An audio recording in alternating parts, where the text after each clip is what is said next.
You're listening to Cat Tales. Hi, and welcome to another edition of Cat Tales. With over 100 million albums, 4 Grammys, 3 Brits, an Ivor Novello Award and an induction into the Rock and Roll Hall of Fame, John Illsley has done it all.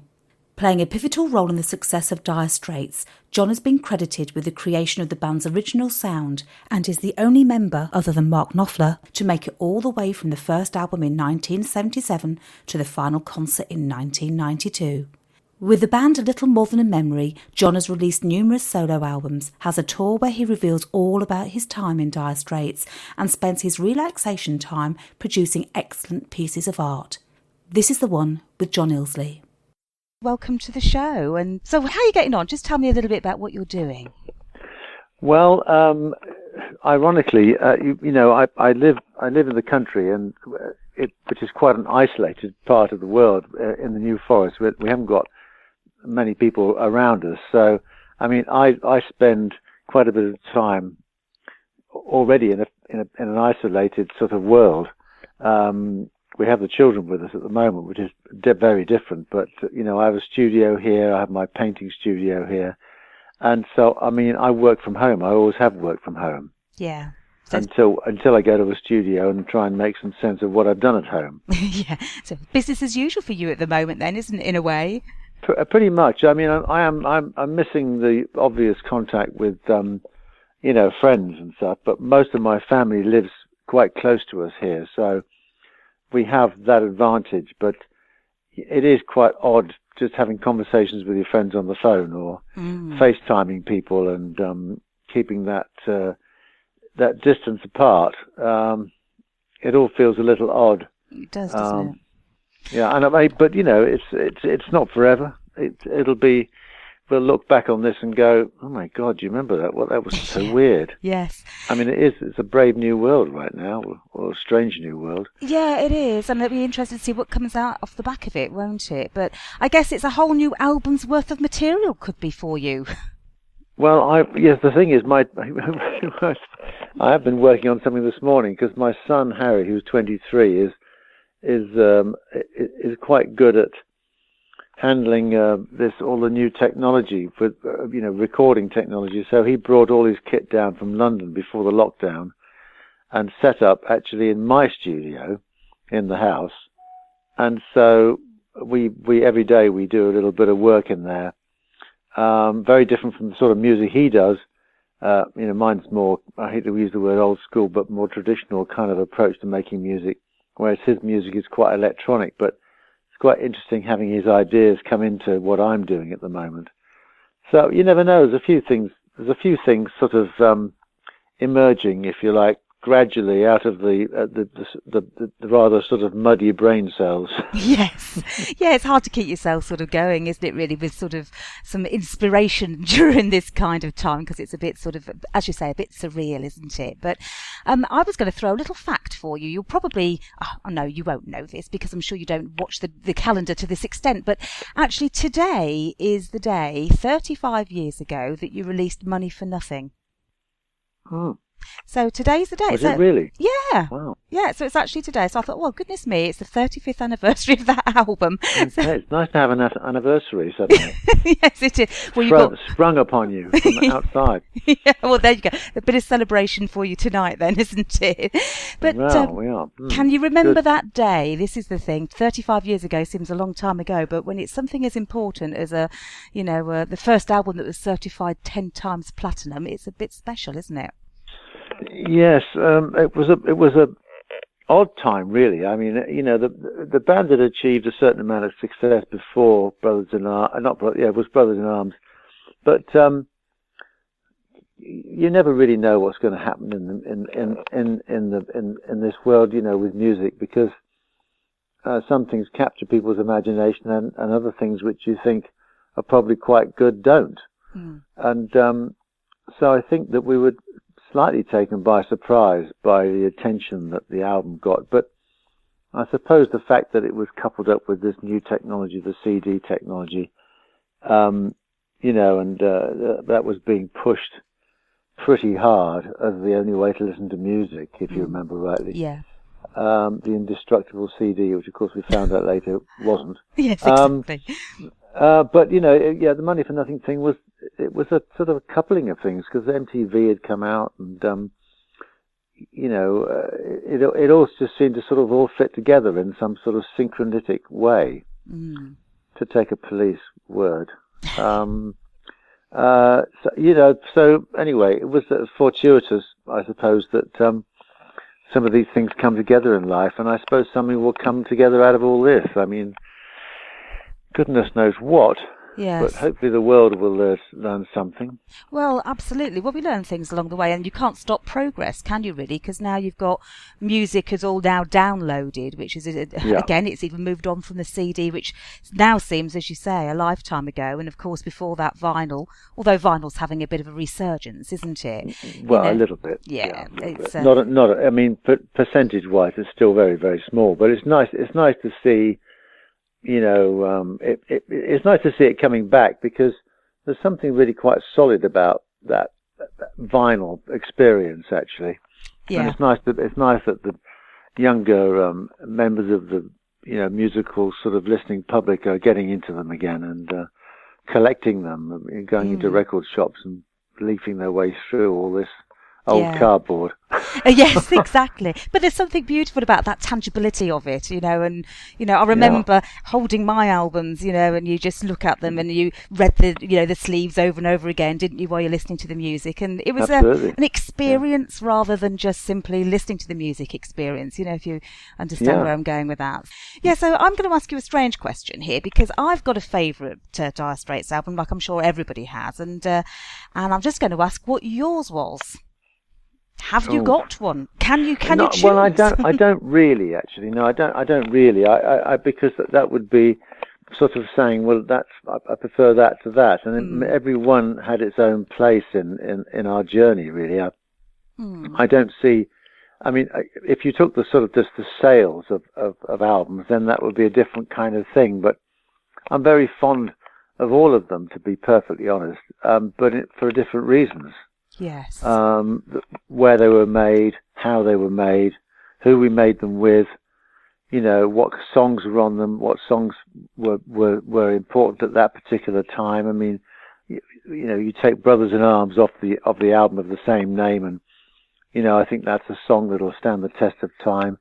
But everybody looks at Sultans to be the sort of definitive Dire Straits sound, if you like, because it was that was the sound of the band in the early days. So they all have a different sort of moment, and as Mark's writing developed, the music changed, and so we had different material to deal with. It wasn't the same thing. Sometimes when you listen to a band, it sounds like the last record and the record before that and the record before that. I think the band, although we had a distinctive style, managed to produce quite different albums every time, but obviously with that distinctive, Dire Straits sound to it. But because it's really about the songs. Yeah. And it's the songs that, in a sense, I keep saying to anybody who asks me, well, how come, the band was successful, and what's the secret and all the rest of it? Well, there are no secrets apart from the fact if you write a good song and you play it well, people are going to listen to it. Yeah. It's very difficult to write a good song. Everybody says, well, pop songs, they're two a penny. Well, it's actually quite difficult to write a good pop song. Absolutely. Yeah. I mean, we never did write pop songs, but, to write a good song that's going to stand the test of time, if that's what you want to do, it's not easy. No, absolutely. It's a lot of hard work involved in it. Yes, it seems a glamorous life from the outside, but it's certainly not. It is work, isn't it? And I think that's the thing that people forget. Yeah, but it's you can't really call it work when you're doing something that you absolutely adore, even though it's tough. It's a bit like painting. I do that as well, and I go and have my when we can life drawing classes with this rather lovely lady called Maggie Hamblin, who's a bit of a English icon now. We do life drawing classes on a Thursday, and I'm struggling with something, and she looks at me and she says, "It's not supposed to be Easy, Illsley. What do you want? A walk in the park? It's the most difficult thing to do, this art, which is the reason why we do it. And then walks away. And that's true, though, isn't it? Because actually, if it was easy, everybody would be doing it, and there would be no awe when you actually look at that piece of finished work or listen to that piece of finished work, would there? Yeah. But I mean, the thing is, Kat, we all feed off each other, and I feed off other people's music. I feed off other people's paintings, and there's nourishment to me. It's actually sort of food. Food for thought, food for music, food for art. So, and it's a wonderful thing to be able to engage with, and but it is a lot of hard work. I mean, sometimes I go into the painting studio and I'm in there for the whole morning, and I come out and I go, well, that was a complete bloody waste of time, and I turn my back on it. And the next day I go in and go, actually, it's not as bad as I thought it was. Yes. Or maybe it is, and start again. Sounds like you're your own worst critic, though. Well, if you don't like it, then you can't really put it in front of somebody else and say, what do you think? That's true. That is true, isn't it? You have got to... It starts with self-love, doesn't it, somewhere along the line? No, but life does. Yes, it does. Life is about self-love. If you don't love yourself, how can you love anybody else? Well, this is right. And I think that's a lesson that a lot of people don't really learn until quite later in life, do they? You've got to get to middle age before you think, well, hold on a second, I've got to sort myself out, fix myself first. Yeah, and then hopefully it all falls into place somewhere along the line. But well, if you don't like yourself, you've got to find out why. Yes, that's right. That's a good point. Makes sense. Yeah, I know it's an easy thing to say, but... And sometimes that's hard, isn't it? Shining the spotlight on yourself and being really honest and going, well, do you know what? It's that, and I need to fix it. But it's how do you fix it? It's the problem, isn't it, really? Well, there are people out there that can help you. Yes, exactly. If you get really difficult, or a good friend can often say, well, actually, maybe you should stop doing that. Yeah. Yes. Yeah. Or whatever. And sometimes it's what you don't even realise you're doing, isn't it? So This is true. We all need friends, and which we're all missing at the moment, aren't we? And we all need a little bit of therapy of some description along the way. And lots of people, music is their therapy as well, isn't it? So, how does that feel for you, where you know that you've got an important role to play, I guess, in society? Does that feel, it's not responsibility for you, but does it feel like a bit of an honour, or tell me? I don't really think about it in that kind of way. I mean, I think it's just a bonus if somebody likes what you do.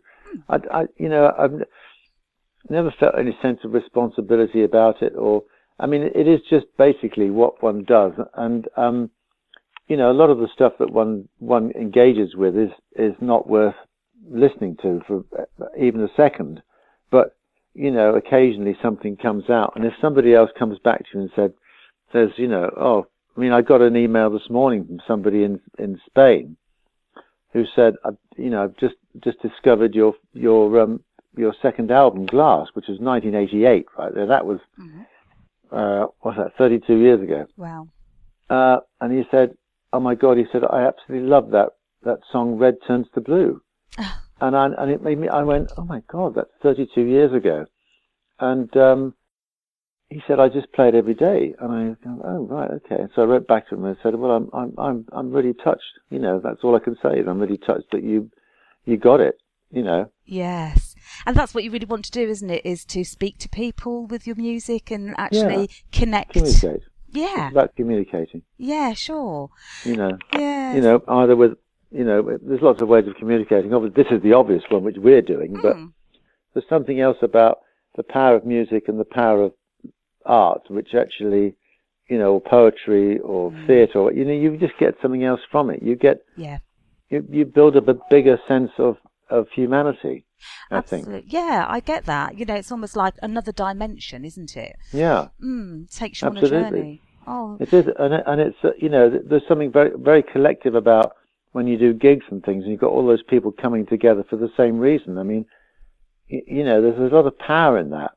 A lot of power in that, and it's a privilege, actually, the privilege to have been engaged in that kind of activity, and especially when things were on a high, when the band was having a big time. Getting that feedback from an audience was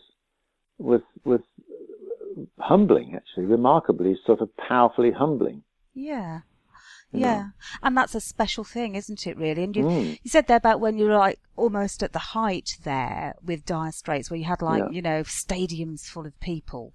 Yeah. Did you feel at that stage that there was nowhere else to go to continue to get that feeling of momentum? Because does it become second nature going out and, yes, it's humbling getting the feedback, but where does it go from there? Well, I never really took it for granted, and I think the one thing about the band that Mark and I were kind of quite together on this is that we wanted to make those shows that we did good every night, not just okay, so there was a lot of pressure on all of us to actually make that happen. But I think that in a sense, you did get used to the size of these places and the amount of people there. And, in the initial stages, it does feel kind of like, oh my God, there's 70,000 people out there. Yeah. What the, Yeah. and then, and then you take yourself back to when you played in a club in Wolverhampton to 5 people. Yeah. And 2 of them had a fight and things like that. And then you think, what a ridiculous world we live in. You've gone from there to there. Yeah. And both seemed normal at the time, Yeah. But of course the latter one was extraordinary. And I think that we basically mutually decided that we'd probably taken the Straits as an idea, pretty much as far as we could. And I knew Mark was desperate to do different kind of things and completely appreciated that. He was writing differently. He wanted to get involved in all sorts of other stuff. And so he didn't really need a vehicle like Dire Straits to do it in. And, it was a very good time for us to say, 1992, which is actually 28 years. Oh, no. No, it's 28 years ago, is it? A long no, time. 1992. That's 28, I think. One thing's for sure, we're not very good at maths, are we? Well, I used to be until I started talking to you. But, oh, sorry. So that we stopped 28 years ago performing together, and it was extraordinary, really. Amazing, isn't it? Amazing. But, the right time to do it, though. I would love to play one of your tracks. Have you got a particular one that you would like? I think, actually, I quite like Old Amsterdam, which is off the Coming Up for Air album, really written with the very first time that the band went to Amsterdam and played in the Paradiso in 1978. I was reflecting on the early excitement of that time, and also being in Amsterdam, which I think is one of the most beautiful cities, and I visit it regularly. So it's a song about Amsterdam, really, and the first time that the band went over there.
Houses and a roll of the hand.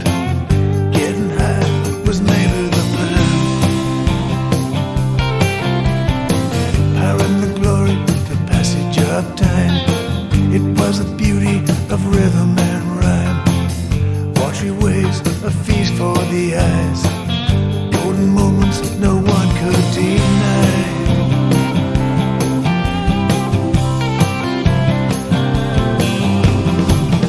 Old Amsterdam. Old Amsterdam. Old Amsterdam.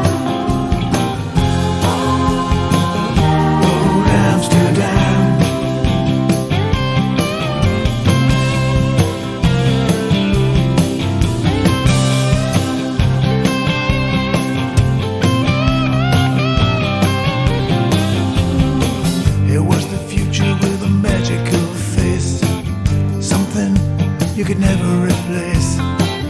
Now I know how lucky I am, hanging out in old Amsterdam.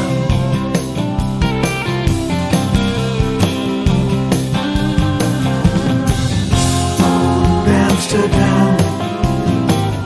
Old Amsterdam. Old Amsterdam.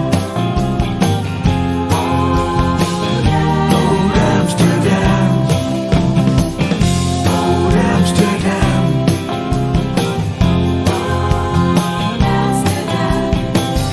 Old Amsterdam.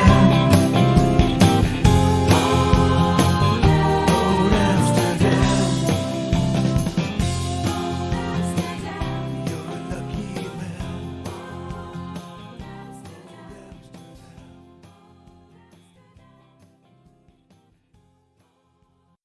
Hello, I'm John Illsley, and you're listening to Cat Tales. And since then, of course, you've had so many other projects that you've worked on with your solo albums. You've actually, I think, almost produced more solo albums now than you did when you were in Dire Straits, haven't you? Yeah, well, I mean, every couple of years I get something together. Takes me a bit longer because you're working on your own, but you know, I've got a lovely bunch of musicians that I use to help me put these things together when I've got some rough drafts. And so yeah, I mean, every couple of years I put something out. I don't know. I think we're up to number 2. I'm working this. I think it'll be the 7th or 8th. I can't remember now. I'd have to look in the cupboard and see. I can never remember how many albums I've done. It's crazy, really. I know exactly what you mean, though. It's almost like when you're working on that particular project or that album at the time, that's the most important thing, isn't it? And Yeah. it sounds to me like once you finish that project, it's almost like that's the end of that relationship with it in a way, isn't it? 'Cause In it's a way, finished. that's true. Yeah. I get that. And then you've got to decide if you go out and play the music, you know, what to choose from, because you've got sort of 60 or 70 songs to choose from of your own, let alone all the Dire Straits stuff. I know. I was going to And ask, so how it's like do you do that? I mean, that's just... It's very difficult. Really. And Mark's got an even bigger problem because he's done God knows how many solo albums, and you know, so you know, putting a 2-hour show together, it's you've got to drop a few things. You have, and I bet there's always someone in the audience who wants something that you haven't played. Of course. So, Yeah, well, I mean, you know, that in some ways, you know, they're the obvious things that people want to hear, and you know, so in a way, you know, one tries to oblige that kind of situation, but you know, sometimes you think, oh, do I really want to play that? That will be 1,500 times I've played that song. yes. You know. Okay, one more time. Yeah, just one more. Yeah. But it's a shame your tour's been cancelled because of all this situation, because you've actually got you had a lot of dates booked in, didn't you? And that's a different kind of format you were doing there. Am I right in saying that you're doing some, not Q&As, but telling the life story of yourself and where you... Well, it wasn't really, it would have been about 10 hours long if I'd done that, but it was just trying to pick out some of the highlights and the nuances of the band, about, you know, how it was when it started, how we started. So I called it The Life and Times of Dire Straits, which essentially was really from the beginning to the end. So we in the course of the evening we play music from all the different albums, and I play some of my stuff as well, some of my material. But I speak to one of my ex-managers for 15, 20 minutes before we play the music, and we take a break. And so it gives people a flavour of what it was like, how it started, the situations we found ourselves in from time to time, which some of them were quite amusing, some of them were quite weird. And generally speaking, it's gone down extremely well. And we've actually rescheduled the dates till next March. God knows whether we'll be able to do them then. Well, let's think. I don't know. Crikey. I don't know. Hopefully we'll be out of this situation by then. But if people can't see it, they can always buy your DVD, because you've got a DVD, haven't you, as well, on sale? Yes, and I'm thinking of I'm trying to get it all online somehow or other at some point, but so that people can actually watch it online. Yes. Yeah. The DVDs actually has been very popular. And it's what I did with it. I didn't take the band with me. I just took 3 other musicians, keyboards and guitar, a couple of other guitars, and so we play the songs acoustically. Yeah. So we've taken the original songs and we've broken them down into more simple ways of doing them, and actually it's been really, really enjoyable doing that. So you relive the song again, but in a different way. Yeah, absolutely. Yeah, and it gives a different feel. It's been really good. So hopefully March you'll be back on the road with it all. March, we've got the dates settled now. We've taken some. I hope we don't have to cancel it again. I mean, my problem is, of course, is the average age in my shows these days is over 50. So I mean, or maybe even over 60. The average age. Yeah. So they're all self-isolating at the moment. Well, but exactly. So I mean, whether there'll be different rules for different ages, I don't know. Yeah, it's going to be interesting. Could be. We'll see. We'll see, won't we? So yes. Will. So what's the next album that you're working on? You're working on one now, aren't you? But you've just released one back in October, November, was it last year? Yeah, coming up for air. We released it last year, yeah. Yeah.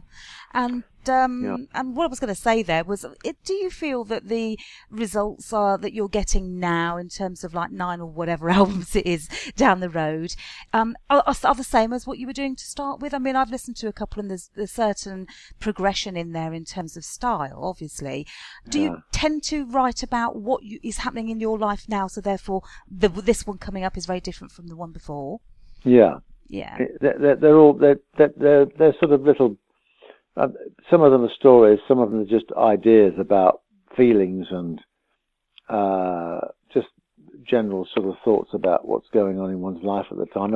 It is a bit of a puzzlement. I mean, I think you'll find this when you talk to anybody who writes songs and music or poetry or whatever. Sometimes things drop into your lap, and sometimes you have to work very hard at finishing something off.